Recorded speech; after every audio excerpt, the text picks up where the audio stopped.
तो नमस्कार दोस्तों, आज की इस वीडियो में हम बात करने वाले हैं कम्प्लेक्स नंबर और लैप्लास के बारे में। तो सबसे पहले हम डिस्कस करेंगे कम्प्लेक्स नंबर के बारे में। यहाँ पर कम्प्लेक्स नंबर, कंजुगेट नंबर और इससे रिलेटेड जो एग्जांपल है इसको डिस्कस करेंगे। और साथ ही साथ लास्ट में हम देखेंगे, यहाँ मॉडुलस देखेंगे कम्प्लेक्स नंबर के, और यहाँ से लैप्लास को डिस्कस करेंगे, इसके फॉर्मूले के बारे में। कभी कभी लैप्लास से छोटा सा क्वेश्चन पूछ लिया जाता है, अगर उसके बारे में थोड़ा सा भी पता है, सारे फार्मूले पते हैं, तो आसानी से आप इसको कर सकते हैं। तो चलिए हम स्टार्ट करते हैं सबसे पहले कम्प्लेक्स नंबर से। तो कम्प्लेक्स नाम से ही पता चल रहा है ये कम्प्लेक्स है। कम्प्लेक्स मतलब क्या हुआ? मिक्सचर, मतलब मिला हुआ है। तो कम्प्लेक्स मतलब हुआ कि ये हमारा जो एक होता है जो एक्चुअल जो नंबर होता है, वास्तविक रियल पार्ट होता है इसका, तो ये हो गया रियल पार्ट हो गया। और दूसरा होता है इमेजिनरी पार्ट, काल्पनिक पार्ट। तो अगर दो नंबर से मिलकर बनता है, मतलब वो रियल नंबर और इमेजिनरी नंबर, तो real number plus imaginary number के मिल के जो नंबर बनता है उसको बोलते हैं कम्प्लेक्स नंबर। क्योंकि ये मिला हुआ है, दोनों को कम्बिनेशन है, इसलिए इसे कम्प्लेक्स नंबर कहा जाता है। जैसे आई, कम्प्लेक्स नंबर को आई से डिनोट करते हैं, तो आई बराबर क्या होता है? √-1 होता है। ये इसका मेन कंसेप्ट हमारा कंसेप्ट हुआ कि जो इमेजिनरी नंबर होता है, जो हमारा ये हो गया कम्प्लेक्स नंबर का form, real number plus imaginary number और सी, जहाँ पर इमेजिनरी नंबर जो होता है वो बराबर किसके होता है? √-1 के बराबर होता है। इस एग्जाम्पल से हम यहाँ देखते हैं, तो एग्जाम्पल के बारे में हम देखेंगे। तो उदाहरण के लिए मान लिया कि यहाँ पर नंबर जो दिया गया है z बराबर, और कम्प्लेक्स नंबर को हम लोग z से डिनोट करते हैं, z से डिनोट करते हैं। तो z बराबर मान लिया कि कोई कम्प्लेक्स नंबर क्या है? 3 + 4i है, ठीक है। तो जहाँ भी i के साथ जो नंबर लगता है वो हमारा इमेजिनरी नंबर होता है, और बाकी हमारा जो अकेले होता है बिना आई के वो हमारा रियल नंबर होता है। तो ये हमारा क्या हो गया? 3 हो गया रियल पार्ट हो गया, और 4 हमारा क्या हो गया? इमेजिनरी पार्ट हो गया। ये हो गया हमारा दोनों का विस्तार। अब यहाँ देखते हैं कि कंजुगेट नंबर क्या होता है? संयुग्मित समिश्र संख्या। तो कंजुगेट करने का मतलब ये होता है कि हम लोग उसको माइनस के साथ कर रहे हैं। जैसे मान लें कि कोई रहता था, हम लोग करते थे उसके ऊपर मीकरण करते थे, उसी वजह हम कंजुगेट उसको भी बोलते थे। जैसे यहाँ पर देख सकते हैं कि z बराबर क्या दिया हुआ है? z बराबर हमारा दिया हुआ है x + iy, ठीक है। तो x बराबर iy के यहाँ दिया हुआ है, उसका जो कंजुगेट निकालना हो, इसका कंजुगेट निकालने में क्या होगा? x - iy हो जाएगा। जैसे यहाँ जैसे 1/√2 + √3 + √2 रहता था, तो इसको हम लोग क्या करते थे कि यहाँ नीचे हमारा नहीं रहे, इसके लिए हम लोग कंजुगेट करते थे। तो इसको लिखते थे यहाँ वाला माइनस करके, तो √3 और -√2, और जब इसको गुना करेंगे इसके साथ 2 बार, तो a अक्सर में b अक्सर 3 - 2, तो करने के बाद इसको कंजुगेट करने पर √3 - √2 आता था। तो क्या करेगा कि चलिए हम इसको गुना किए इस नंबर के माइनस ऊपर नीचे, तो हमारा मिल गया इसके साथ ये वाला सेम चीज़ माइनस के साथ। उसी तरह यहाँ कंजुगेट है, अगर ये अगर प्लस में दिया हुआ है तो माइनस में आएगा, अगर माइनस में दिया है तो प्लस में आएगा। उसी तरह अगर z बराबर इतना दिया हुआ है तो इसका कंजुगेट को हम किसे डिनोट करते हैं? z पर बार। तो z पर बार से डिनोट करते हैं, तो इसकी जो वैल्यू हो जाएगी 5 - 2i आ जाएगी, मतलब उसका माइनस हो जाएगा। ये हमारा है कंजुगेट नंबर। नेक्स्ट हम देखते हैं कि अगर z बराबर प्लस और z का कंजुगेट दोनों को ऐड करेंगे, तो कहने को तो x + i × i प्लस इसका कंजुगेट x - i × y को ऐड करेंगे, तो ये वाला पोर्शन कट ही गया, तो वजह कितना 2s बच गया। तो ये डायरेक्ट हम लोग याद भी रख सकते हैं कि अगर कोई संख्या हुआ उसके कंजुगेट को ऐड करते हैं, तो उसमें जो रियल पार्ट होता है वो उसको दोबारा ऐड कर लेते हैं। उसी तरह अगर मान लें कि यहाँ देख सकते हैं दोस्तों कि कोई कंजुगेट नंबर है, कोई हमारा ये कम्प्लेक्स नंबर है और उसको कंजुगेट को हम लोग घटाते हैं तो क्या आएगा, घटाने का मतलब x plus i into y minus x minus i into y को घटाते हैं। यहाँ क्या आ जाएगा, यहाँ एक्स एक्स कटेगा, ये वाला पोर्शन 2 बार ऐड हो जाएगा, यहाँ माइनस माइनस प्लस हो जाएगा तो 2i इंटू वाई, तो ये हमारा हो गया डायरेक्ट। और उसी तरह देखते हैं कि तो कम्प्लेक्स नंबर है एक और उसके कंजुगेट के साथ गुना करते हैं तो क्या आएगा, तो कहने का मतलब x plus i into Y into में x minus i into Y, जब इसको गुना करेंगे तो क्या आएगा, तो ये हमारा ए प्लस बी इंटू ए माइनस बी की फॉर्मूला बन जाएगा, तो एक्स स्क्वायर यहाँ हो जाएगा और माइनस आई के होल स्क्वायर हो गया इंटू वाई के होल स्क्वायर हो गया। तो यहाँ एक्स स्क्वायर माइनस आई के होल स्क्वायर करेंगे तो आई बराबर क्या होता है, आई बराबर होता है अंडर रूट -1 होता है, जिसको होल स्क्वायर करेंगे तो हमारा अंडर रूट कट जाएगा तो बच जाएगा -1 आई इंटू वाई एक्स वाई, जो कि यहाँ माइनस और माइनस प्लस हो जाएगा। उसी तरह यहाँ X square plus Y square हो जाएगा जेड इंटू जेड के कंजुगेट का।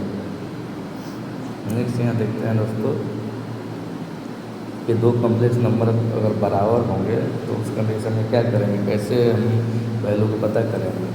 जैसे दो complex number x1 plus i/1 बराबर x2 प्लस i/2 है, तो उस कंडीशन में हम लोग बराबर और वैल्यू पता करने के लिए क्या करेंगे, या x1 बराबर क्या करेंगे, x2 करेंगे, मतलब रियल जो पार्ट है उसको बराबर करेंगे, जो इमेजिनरी पार्ट हो गया हमारा उसको बराबर करेंगे, y1 बराबर y2 करेंगे और इसको करके हम लोग सॉल्व करेंगे। इसे यहाँ देख सकते हैं कि यहाँ क्वेश्चन दिया हुआ है कि a प्लस 5y बराबर 3 प्लस 5y है, तो इस कंडीशन में हमारा जो रियल पार्ट a हो गया तो ये बराबर कितना हो जाएगा, 3 हो जाएगा। उसी तरह हमारा 5 5 तो बराबर है ही, इसका मतलब कि डायरेक्ट हम लोग बोल सकते हैं कि a की वैल्यू कितना है, 3। अब यहाँ देख सकते हैं उसके अगर एडिशन की बात करते हैं तो एडिशन में सेम है, अगर दो कम्प्लेक्स नंबर को हम जोड़ रहे हैं तो रियल पार्ट को एक साथ जोड़ेंगे तो 2 और 1 को जोड़ दिए तो 3 आ गया, और 3 और 4 को जोड़ दिए तो 7 आ गया, 7 आएगा। तो रियल पार्ट को एक साथ जोड़ना है प्लस हमारा इमेजिनरी पार्ट है उसको एक साथ जोड़ना है, प्लस एडिशन में सेम। उसी तरह अगर सब्सट्रैक्शन की बात करते हैं तो सब्सट्रैक्शन में भी सेम कंसेप्ट है, रियल पार्ट को एक साथ घटाना है और इमेजिनरी पार्ट को एक साथ घटाना है। तो यहाँ देख सकते हैं 2 में से 1 चला गया तो 1 हो गया, और 3 में से -4 चला गया आई तो यहाँ -i बच गया, यह हो गया इसका सब्सट्रैक्शन।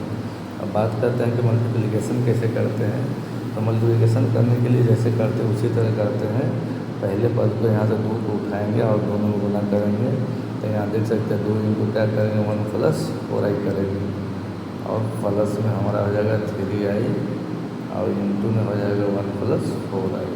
इसी को जब मल्टीप्लाई करेंगे तो यहाँ मिलेगा 2 और 4 दूनी 8 मिल गया, और 3 1 3 और 3 चौको 12i एक्स वाई, तो ये हमारा 2 हो गया और 8 3 11i, और i एक्स वाई की वैल्यू -1 होता है, ये -12 हो गया, तो इसको किए तो -10 प्लस 11i मिल गया। ये हमारा हो गया मल्टीप्लिकेशन ऑफ कम्प्लेक्स नंबर। उससे अगर डिवीजन की बात करते हैं तो डिवीजन में हमारा क्या होता है, अंश हर दोनों में, यहाँ ऊपर वाला अंश हो गया नीचे हर हो गया, तो इसको अगर हम डिवीजन करना तो कैसे करेंगे, तो डिवीजन में होता है कि नीचे वाला पार्ट को हम लोग क्या करें, हटाना है किसी तरह, तो इसमें कुछ नहीं करेंगे, हमारा जो ऊपर जो दिया हुआ है 2 + 3 है वो तो सेम रहेगा, हमको नीचे वाला को हटाना है, ये भी भाग को नीचे वाला को देना है, तो 1 + 4y जो दिया हुआ है कम्प्लेक्स नंबर इसको कंजुगेट करेंगे, इसको कंजुगेट कितना है 1 - 4 आ जाएगा, डिवाइडेड बाय 1 - 4y से ऊपर नीचे गुना करेंगे तब हमको एक वैल्यू मिल जाएगा, वही हमारा डिवीजन उसका होगा। तो सेम उसी तरह कंजुगेट करके उसको गुना करना है। अब सबसे इम्पोर्टेंट है कि कम्प्लेक्स नंबर में मॉड्यूलस निकालने के लिए आता है कि मापांक कैसे निकालें। तो किसी कम्प्लेक्स नंबर का जो मापांक a प्लस अगर bi के फॉर्म में है तो उसका जो मापांक को जेड मॉड्यूलस से डिनोट करते हैं, तो अगर मान लीजिए x + iy है, ठीक है, अगर इस फॉर्म में है तो इसका मापांक होगा x प्लस, और X Y plus Y equal X Y. लेकिन अगर मान लीजिए ए प्लस बी आई के फॉर्म में है तो उसका हो जाएगा under root a x Y plus b x y, इसका मापांक हो जाएगा।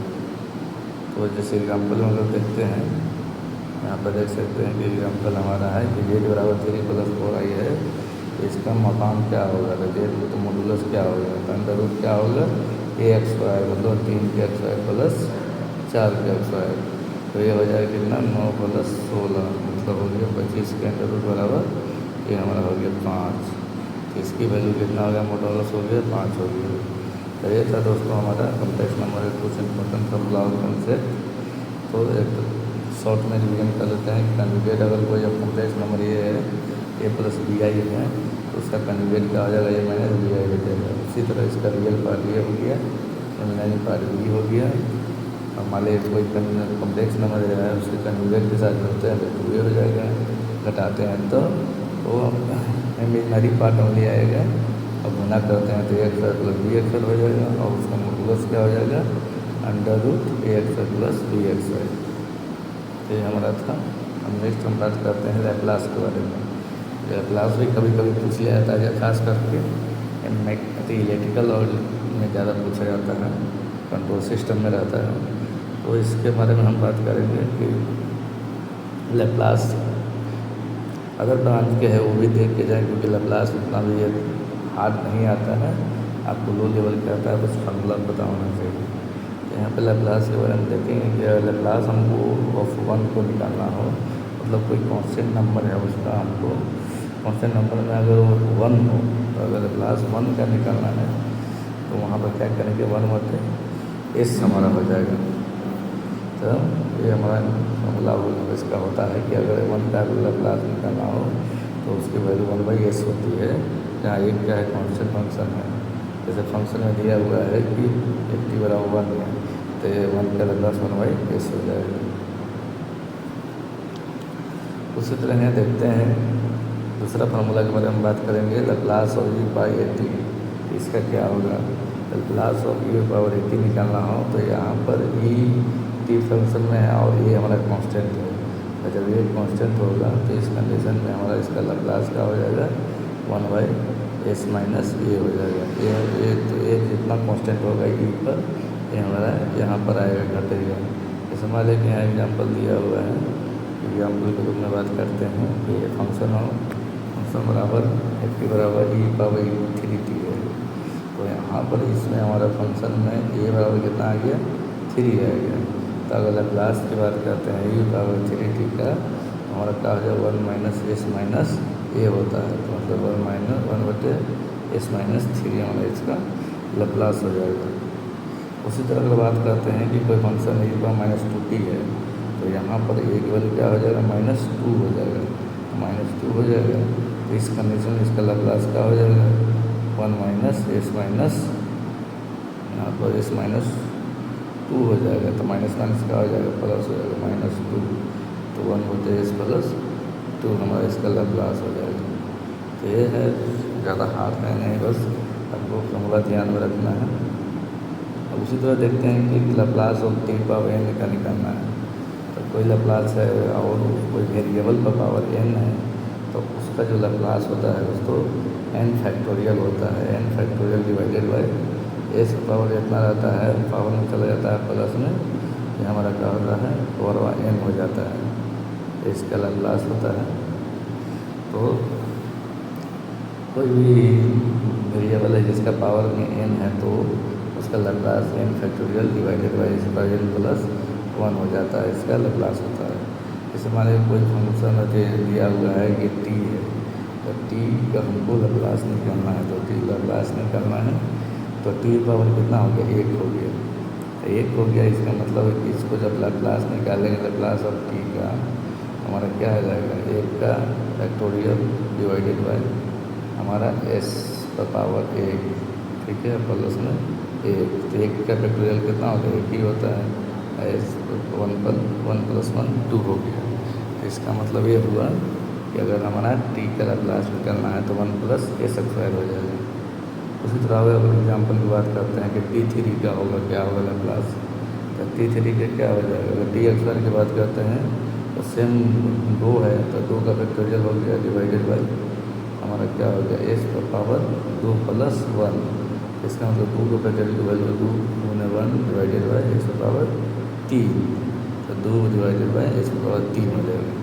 उसी तरह अगर 3 कोई वेरिएबल पर पावर 3 है तो उसका अगर क्लास निकालना हो तो क्या हो जाएगा 3 फैक्टोरियल डिवाइडेड बाई एस पर पावर 3 प्लस 1 हो जाएगा। तो हो जाएगा 3 गुने 2 गुने 1 डिवाइडेड बाई एस पर पावर का हो जाएगा 4 हो जाएगा।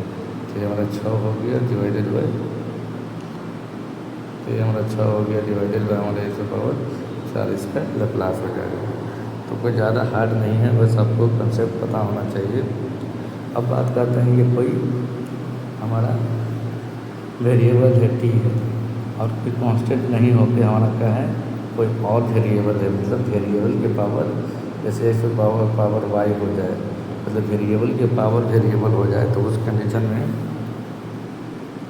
उसका हम लोग क्या करते हैं लैप्लास कैसे करते हैं। तो उसका लैप्लास निकालने के लिए क्या करते हैं, तो हम लोग जनरली ये जनराइज फॉर्म होता है। अगर कोई वेरिएबल पावर वेरिएबल हो तो उसको अगर अति फ्रैक्शन और यहाँ पर करते हैं क्या, तो दोस्तों यहाँ सबसे पहले हम देख लेते हैं कि जो इस सिंबल जो दिया हुआ है कि इसको गामा लेटर्स जिसे डिनोट करते हैं, ये मतलब इसको बोलते हैं गामा लेटर बोलते हैं। तो इस गामा फंक्शन का क्या काम होता है इसके बारे में हम देखेंगे। तो जनरली जो गामा फंक्शन होता है फैक्टोरियल का जनराइज फॉर्म होता है। तो जनरली हम लोग जैसे 3 को क्या लिखते हैं 3 फैक्टोरियल लिखते हैं। तो इसी को हम लोग क्या करते हैं कि एक हमारा अलग लिखने का तरीका होता है, अलग जनरल फॉर्म होता है जो खास करके लैप्लास में यूज करते हैं। तो गामा फंक्शन होता है जिसको ये हमारा ऐसे डिनोट करते हैं, ऐसे करते हैं, तो ये हमारा गामा फंक्शन होता है। तो इसको बारे में हम देखेंगे ये क्या होता है, तो इसका विशेष यूज होता है। तो जनरली ये फैक्टोरियल जैसा ही होता है। जैसे मान लीजिए गामा ऑफ 1 का निकालना है तो 1 का जनरली इसका जो फॉर्मूला होता है -1 फैक्टोरियल होता है। तो मेन रूप से इसका जो मेन यूज होता है कहाँ पर, तो मेन यूज होता है गामा की खास बात ये होती है कि फ्रैक्शन वैल्यू पर भी काम करता है। जैसे 1/2 का फ्रैक्शन हमको निकालना हो तो वहाँ पर निकालना मुश्किल है, लेकिन यही अगर हम इसका गामा फंक्शन में चलते हैं तो 1/2 की जो वैल्यू होती है √5 होती है। तो इसीलिए हम लोग गामा फंक्शन का लैप्लास में यूज करते हैं। फैक्टोरियल जहाँ पर लिमिट हो जाता है, मतलब फैक्टोरियल जहाँ पर काम करना बंद करता है ना, वहाँ पर गामा दिए आते हैं। ठीक है, तो जैसे यहाँ पर देख सकते हैं कि अगर निकालना हो 1 का निकालना हो तो 1 के क्या होगा, तो 1 - 1 मतलब 0 का फैक्टोरियल का होगा 1 हो जाएगा। उसी तरह 2 को निकालना है तो 2 - 1 तो इसका 1 फैक्टोरियल हो जाएगा। अगर 3 के निकालना हो तो 3 - 1 तो 2 फैक्टोरियल। 4 का निकालना हो तो 3 फैक्टोरियल। तो 3 फैक्टोरियल की वैल्यू कितना होता है, 3 गुने 2 गुने 1 होता है, तो इसकी वैल्यू होना 6 हो जाएगा। अगर गामा फंक्शन ऑफ 5 को निकालना है तो 5 का गामा फंक्शन कितना हो जाएगा, 5 का हो जाएगा 4 फैक्टोरियल, और 4 फैक्टोरियल की वैल्यू हो जाएगा 24। तो मेन ये तो हो गया सिंपल। लेकिन जब हम लोग फ्रैक्शन में चलते हैं, क्योंकि गामा का मेन यूज फ्रैक्शन में है, तो अगर फ्रैक्शन में गामा ऑफ 1/2 को निकालना हो तो उस कंडीशन में इसकी वैल्यू क्या होती है 1/2 है तो √ में ये हमारा पाई हो जाएगा। और उसी तरह अगर 3/2 को गामा निकालना है तो 3/2 में हमारा 1/2 छिपा है, तो 1/2 का हमारा क्या होता है, 1/2 का हमारा होता है √5 होता है। तो यहाँ पर जब इसको निकालेंगे तो इसकी जो वैल्यू कितना आ जाएगी, 3/2 की जो वैल्यू हो जाएगी हमारा इसमें कुछ, तो हाँ इसका जो वैल्यू हो जाएगा हमारा जो गामा ऑफ 3/2 की जो वैल्यू आ जाएगा फाइनली √5/2 आ जाएगा। ये आपको ध्यान रखना है। तो जैसे मान लें कि यहाँ अगर लैप्लास निकालना हो √3 का निकालना हो, √t का निकालना हो, तो इसकी जो वैल्यू क्या हो जाएगी Laplace of 3/2 divided by s by हमारा गामा ऑफ 3/2 गामा और क्या हो गया 3/2 और लैप्लास ऑफ पावर 3/2 हो जाएगा। ये हमारा इसका फार्मूला है। अब इसी को क्या है कि गामा ऑफ 3/2 की जो हम लोग वैल्यू अभी यहाँ देखे, यहाँ अंडर रूट 5/2 होता है। तो यहाँ लिखेंगे अंडर रूट 5/2 इंटू में एस का पावर 3/2 हो जाएगा। तो ये हमारा फाइनल इसका आंसर हो जाएगा। दोस्तों यहाँ पर इस फॉर्मूला में हम लोग देखे थे कि गामा लैप्लास अगर पावर अगर कोई यहाँ लैप्लास है वेरिएबल का पावर वेरिएबल है तो उस कंडीशन में उसकी फॉर्मूला क्या होती है, तो गामा ऑफ हमारा p+1 डिवाइडेड बाय एस का पावर p+1 होता है। तो यहाँ पर जैसे एग्जांपल में अगर बात करते हैं कि अगर कोई फंक्शन t है उसका पावर 1/2 है, तो वहाँ पर हमारा हमको p की जो वैल्यू हो गया p इंटीजर नहीं होता है तब उपयोग करते हैं। अच्छा हमारा जहाँ p इंटीजर नहीं होता है तब इसका प्रयोग करते हैं, मतलब माइनस में नहीं होना चाहिए। तो इस कंडीशन में यहाँ देख सकते हैं कि t हमारा हो गया फंक्शन और फंक्शन बराबर t हो गया और पावर 1/2 हो गया, तो p की पावर 1/2 मिल गया। जब इस फॉर्मूला का यूज करेंगे यहाँ देख सकते हैं कि हमको अभी हमने निकाला था कि गामा ऑफ 3/2 की वैल्यू क्या होता है, √5/2 होता है। इसीलिए अगर लैप्लास ऑफ हम लोग √t करेंगे तो इसकी वैल्यू कितना हो जाएगा, √5/2 और यहाँ इस पावर 3/2 हो जाएगा। नेक्स्ट यहाँ देखते हैं कि अगर लैप्लास हमको निकालना हो √3 का, तो उस कंडीशन में हमारा क्या आ जाएगा, सेम ही हमारा हो गया √t का निकालना हो √5/2 एस पावर 3/2 हो जाएगा। ये आपको याद रखना है। जैसे यहाँ अगर 5 √3 का निकालना है तो 5 क्या हो गया, कॉन्स्टेंट हो गया, तो कॉन्स्टेंट तो बाहर आ जाएगा यहाँ पर। बाकी लैप्लास √3 का निकालना है तो सेम हम डाल देंगे फॉर्मूला √5/2 और लैप्लास पावर 3/2 हो जाएगा। अब यही इसका फाइनल इसका टेबल है। जैसे 1 का तो हम लोग देखें कि 1/s वाला प्लस, अगर u/t है तो 1 - s - a हो जाएगा। अगर t का है तो 1/s² हो गया, क्योंकि पावर हमारा जुड़ जाता है। अगर t² है तो 2/s का पावर q हो गया, tq है तो 2/s4 हो गया। अगर t का निकालना है तो √5/2 एस पावर 3/2। ये था दोस्तों हमारा कम्प्लेक्स नंबर वाला क्लास का कंप्लीट वीडियो। अब नेक्स्ट हम अब सेट को डिस्कस करेंगे, मतलब इस क्वेश्चन को सेट लेकर आएंगे, क्योंकि अब लगभग मोस्टली टॉपिक हम करा चुके हैं। तो अब पार्टिकुलर जितने भी जैसे 20 को वाकई आने वाले हैं तो 20 क्वेश्चन का हम सेट लेकर आएंगे, इसमें ओवरऑल रिवीजन कराएंगे। तो चलिए मिलते हैं नेक्स्ट वीडियो में एक कंप्लीट प्रैक्टिस सेट के साथ। तो ठीक है, जय हिंद।